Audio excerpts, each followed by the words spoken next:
First question में क्या है, जैसे ही हम फर्स्ट क्वेश्चन पे आते हैं तो I have been working in this organisation since 3 years.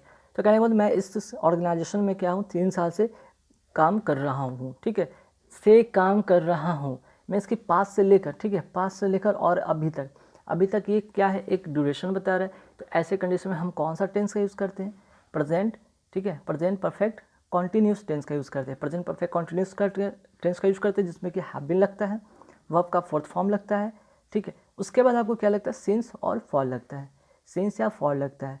अब देखिए यहाँ पे, ठीक है, हैव बीन भी है, वर्ब का फोर्थ फॉर्म भी है। अब यहाँ पे सिंस की बात करें या फॉर की बात करें तो क्या आप यूज़ करेंगे, तो यहाँ पे सिंस नहीं करेंगे, बल्कि यहाँ पे क्या करेंगे, फॉर 3 ईयर्स, ठीक है। आप क्या करेंगे, यहाँ पे फॉर लगाएंगे, FOR, फॉर 3 ईयर्स। क्यों, ध्यान रखिएगा, सिंस जो होता है पॉइंट ऑफ टाइम के लिए होता है, जबकि फॉर का बात करें तो पीरियड ऑफ टाइम के लिए होता है, ठीक है, पीरियड ऑफ टाइम के लिए होता है। तो इस बात का ध्यान रखिए, यहाँ पे एक पीरियड ऑफ टाइम दिया हुआ है 3 ईयर्स, इसलिए यहाँ पे हम फॉर लगाएंगे। पहला क्वेश्चन में प्रेजेंट परफेक्ट कंटिन्यूस से रिलेटेड क्वेश्चन और उसमें सिंस और फॉर वाला एरर था, ठीक है। चलिए नेक्स्ट क्वेश्चन क्या है, my uncle forced my friend and I to stay back. अब देखिए यहाँ पे जो क्वेश्चन में क्या आपको एरर, कहाँ पे एरर मिलेगा, ध्यान दीजिएगा। तो यहाँ पे जो है माई अंकल फोर्स, ठीक है, पास्ट में है, माई फ्रेंड क्योंकि मेरे अंकल ने फोर्स किया मेरे दोस्त को, और मुझे, एंड मुझे के लिए हम ऑब्जेक्ट के रूप में क्या लगाते हैं, आई नहीं लगाते, बल्कि हम क्या लगाते हैं, मी लगाते हैं, है ना। यहाँ पे क्या लगाएंगे, मी लगाएंगे, ठीक है। ये हो, यहाँ पे आपका हो गया, ये सब्जेक्ट हो गया, ये आपका वर्ब हो गया, और यहाँ पे क्या होना चाहिए, एक ऑब्जेक्ट आना चाहिए, ठीक है। ऑब्जेक्ट के रूप में हम आई नहीं बल्कि माई लगाते हैं, ठीक है। समझ में आई कोई बात यहाँ पे, ठीक। चलिए नेक्स्ट क्वेश्चन क्या है भाई, नेक्स्ट क्वेश्चन में इंपॉर्टेंट है, देखिए, we had scarcely reached the place then it started to rain heavily, ठीक है, वी हैड स्कार्सली। अब देखिए जब भी आपको स्कार्सली मिल जाए, है ना, तो यहाँ पे जो कंजंक्शन जो इसका होगा वो दैन नहीं होगा, ठीक है। स्कार्सली के साथ हम क्या लगाते हैं, वेन का यूज़ करते हैं, ठीक है। स्कार्सली के साथ हम लोग क्या करते हैं, वेन का यूज़ करते हैं, है ना।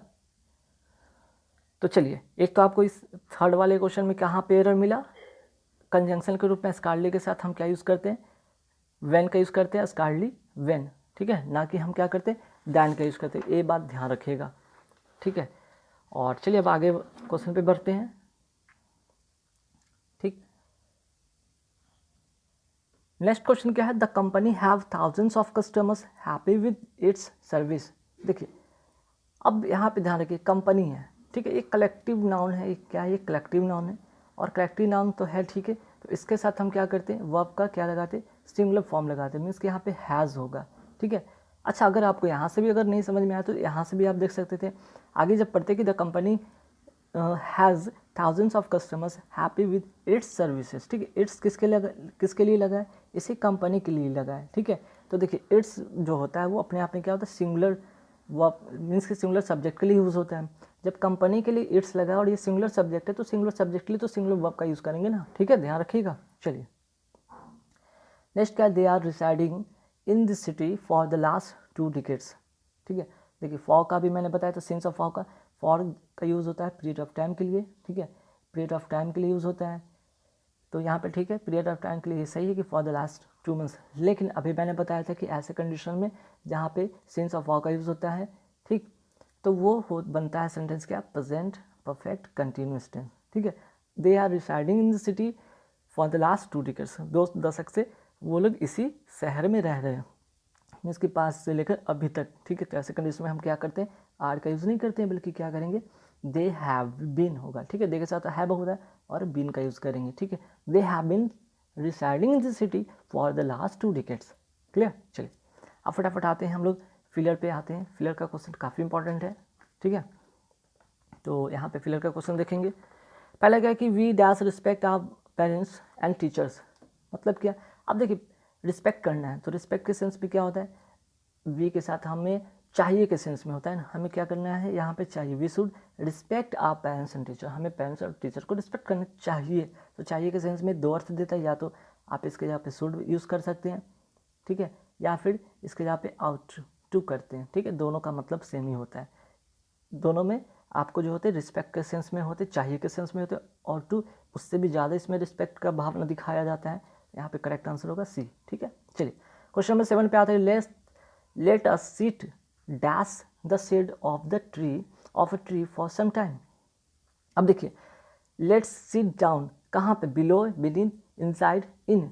तो हम इन द शेड कहते हैं, ठीक है, इन द शेड कहते हैं, इनसाइड शेड नहीं, बिलो शेड नहीं, विनिथ शेड नहीं कहते हैं, इन द शेड कहते हैं, ठीक है, पेड़ की छाँव में, है ना। तो इसका प्रीपोजिशन का disappointed dash the exam result. तो डिसअपॉइंटेड के साथ क्या होना चाहिए यहाँ पे preposition, we are highly disappointed with the exam result. ठीक है, करेक्ट जो होगा प्रीपोजिशन विद होगा। अब यहाँ पे आते सिनोनिम, फटाफट देख लेते हैं जो कि इसका सिनोनिम क्या क्या है ना। तो आइए यहाँ पे पहले सिनोनिम देख लेते हैं। तो देखिए अब यहाँ से साइनो देखेंगे फटाफट। टॉयल का मतलब होता है क्या पहले, ठीक है, टॉयल का मतलब होता है कड़ी मेहनत करना।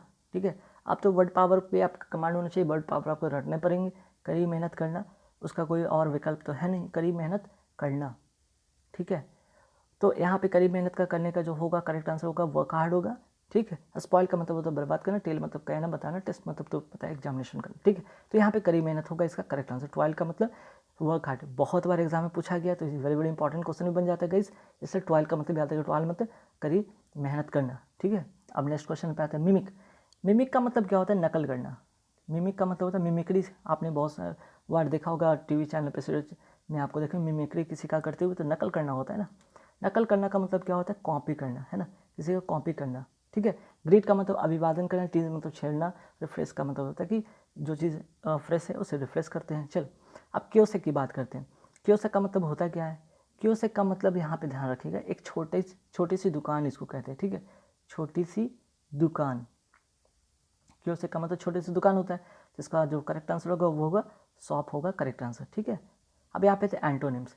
एंटोनिम्स में देखिए एक यहाँ पे जो ऑब्स्ट्रक्ट है, ठीक है, ऑब्स्ट्रक्ट का एंटोनिम क्या होगा। सबसे पहले ऑब्स्ट्रक्ट का मतलब होता है क्या ये जाने।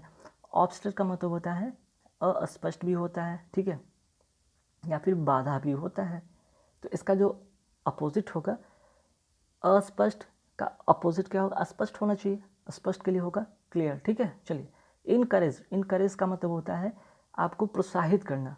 ठीक है, प्रोत्साहित करना। तो इसका अपोजिट क्या होगा भाई, डिस्करेज करना ना, हिम्मत को तोड़ना, किसी की हिम्मत को तोड़ना करने में। ठीक है, चलिए नेक्स्ट क्वेश्चन पे आते हैं। नेक्स्ट क्वेश्चन है नैक, KNAC। नैक का मतलब होता है क्या, किसी काम को करने का गुण।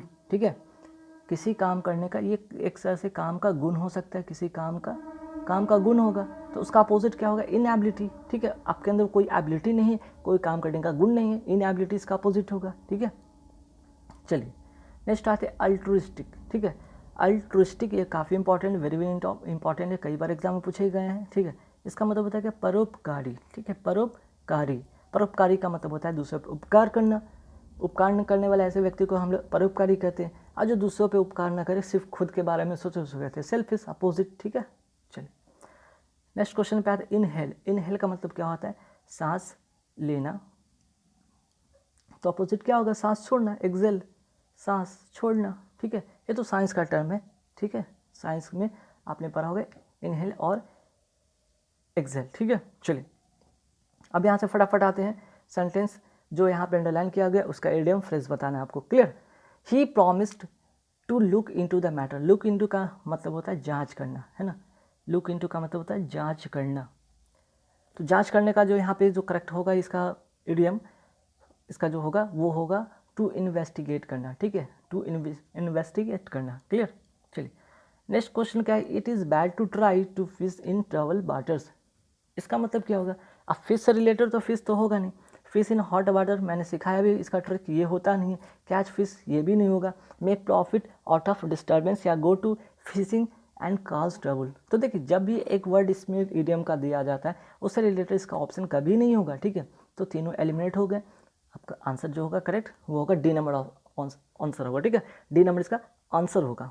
क्यों, अभी मैंने बताया कि इसमें अगर ये एक यहाँ पे जो सेंटेंस लिखा, अगर इसमें एक भी वर्ड उससे रिलेटेड अगर होगा ऑप्शन, वो तो बिल्कुल नहीं होगा, है ना। मतलब make a profit out of disturbance. ठीक है, मीन्स की विषम परिस्थिति का लाभ उठाना, है ना। इसका मतलब क्या होता है, विषम परिस्थिति का लाभ उठाना, है ना, लाभ उठाना। चलिए अब आते हैं नेक्स्ट क्वेश्चन पे। नेक्स्ट क्वेश्चन क्या है, the thousands put on a daily fight to keep the wolf from the door. अब ऐसा तो नहीं कि भाई वुल्फ को दरवाजे से दूर रखने की बात की गई उससे, तो ऐसा नहीं कि इसका जो एक तो नेगेटिव टर्म बताया जा रहा है, इसमें क्या है, कीप वन सेल्फ हेल्दी, ये तो बिल्कुल नहीं होगा पॉजिटिव। ये स्टेटमेंट, इससे क्या इस सेंटेंस यहाँ पे पता चला कि नेगेटिव स्टेटमेंट बता रहा है, और ये पॉजिटिव है तो वैसे भी एलिमेंट हो गया, है ना। फिर देखिए क्या आगे बढ़ते हैं, अवॉइड स्टारवेशन, ठीक है, अवॉइड स्टारवेशन हो सकता है क्या, ठीक है देखेंगे। गार्ड फ्रॉम पिक पॉकेट्स, अब पॉकेट मार से क्या है, सुरक्षा करना, ये नहीं होगा कि इसका मतलब ये नहीं है, ठीक है। Thousand put on a daily fights avoid starvation, ठीक है। तो इसका जो करेक्ट आंसर होगा वो होगा बी नंबर आंसर होगा। और पिक पॉकेट का मतलब होता है पॉकेट मार होता है ना, पॉकेट मार होता है। तो ये होगा नहीं, क्योंकि यहाँ पे पॉकेट मार से बचने की बात नहीं की जा रही, क्योंकि यहाँ पे बचने की बात की गई है। बार्ड्स ऑफ मॉस्किटोज, मॉस्किटोज से क्या करना, इसको यहाँ पे मॉस्किटो को दूर भगाना नहीं होता। वार्ड ऑफ का मतलब क्या होता है, दूर भगाना, ठीक है। तो ऐसा नहीं था कि कोई यहाँ पे जानवर को दूर भगाया जाए, तो उससे रिलेटेड यहाँ पे कोई चीज़ का दूर भगाना या फिर पॉकेट मार से बच के रहना या अपने हेल्थ को लेकर नहीं, बल्कि अवॉइड स्टारवेशन, है ना। Thousands push on a daily avoid starvation. चलिए नेक्स्ट क्वेश्चन पे आते हैं। How did you break the ice in the party, how did you break the ice in the party, आपने पार्टी में आइस को break नहीं किया, बल्कि उस माहौल को क्या कुछ तो चेंज किया है ना, कुछ नया चीज़ किया है। तो इनिशिएट समथिंग, ठीक है, इनिशिएट समथिंग में इसकी कुछ नया चीज़ करना, अंदाज से ब्रेक द आइस मतलब इनिशिएट समथिंग, क्लियर। नेक्स्ट क्या, the policy has been declare to be null and void, null and void का मतलब होता है इनवैलिड, ठीक है। नल एंड वॉइड का मतलब होता है इनवैलिड, क्लियर। चलिए नेक्स्ट क्वेश्चन पे आते हैं। यहाँ पे अब नेक्स्ट क्वेश्चन यहाँ पे सेंटेंस इंप्रूवमेंट वाला शुरू हो जाता है सेंटेंस, ठीक है। पहला है 21 में, she prefers tea than coffee. Prefer के साथ मैंने कितना बार बताया कि प्रीफर के साथ क्या लगता है, प्रीफर के साथ टू लगता है, ठीक है। प्रीफर समथिंग टू या फिर प्रीफर टू, तो यहाँ पे प्रीफर टी टू, ठीक है। सी प्रीफर्स टी टू कॉफ़ी, है ना। चलिए नेक्स्ट क्वेश्चन क्या है, the incident made a deep impression on me. अब कोई घटना है, कोई ऐसी चीज़ है जो आपको क्या किया, इम्प्रेशन किया है आपके ऊपर, तो डीप की जगह पे हम क्या कर सकते हैं, प्रोफाउंड भी कर सकते हैं ना।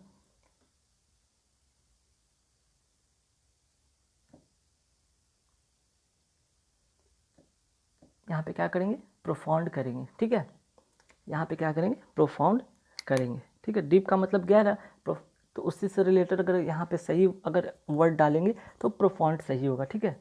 चलिए नेक्स्ट का आते हैं क्वेश्चन पे, there is no alternative offer to us.